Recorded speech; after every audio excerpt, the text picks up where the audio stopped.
ગયા છીએ ભીમપુર ગામે. તો અહીંયા હનુમાનજી મહારાજનો પરસો છે. તો આપણે બાપુને પૂછીએ તો આ શું પરસો છે હનુમાનજી મહારાજનો? હનુમાનજી પરસો છે. હનુમાનજી છોકરા બોલતા નહીં હોય કે 2 વર્ષના થઈ ગયા હોય કે જલ્દી બોલતા નહીં તો હનુમાનજીના મોંમાં અમે ગોળ મૂકીને આપીએ છીએ. એ ભાઈ છોકરાઓને રોજ ખવડાવવાનો. છોકરાઓ બોલતા રહીએ પછી આવીને પગે લાગી જાય. તોતરું બોલતા હોય, હકલાઈને બોલતા હોય તો બી એ ગોળ રોજ ખવડાવવાથી છોકરો બોલતો થઈ જાય. એટલો જલ્દી બોલતો થાય એટલો જલ્દી પગે લગાવી જાય. અને કઈ વાર આપણે એમાં કઈ વારે આવવાનું કઈ?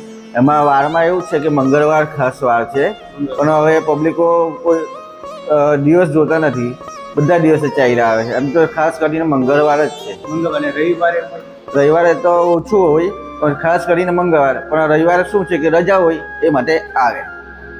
બાકી ટાઈમ તો મંગળવાર જ ખાસ છે અહીંયા. પબ્લિકને આપણે કેટલું કહીએ એમ. બોલીએ શ્રી હનુમાનજી મહારાજ